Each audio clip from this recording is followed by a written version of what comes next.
Baba Blas. Baba Blas, how about?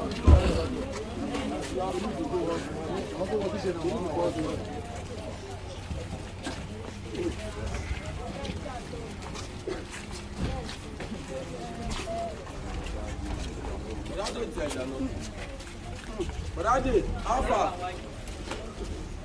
10 minutes. 10 minutes. Yeah.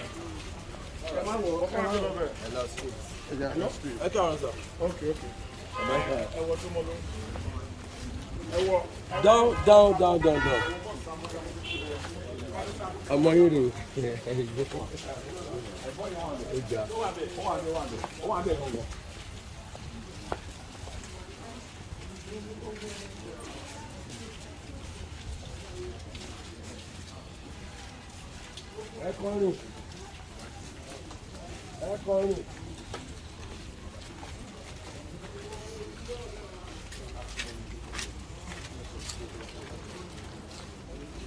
Rest in peace, Osmond.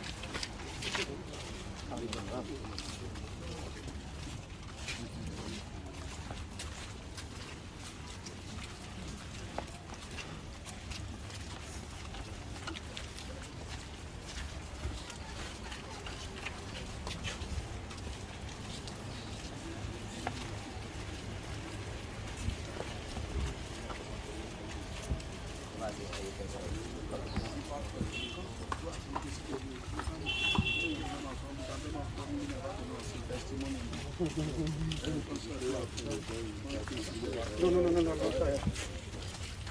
That's straight.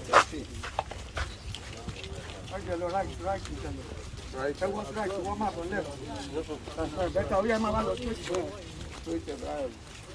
All the way.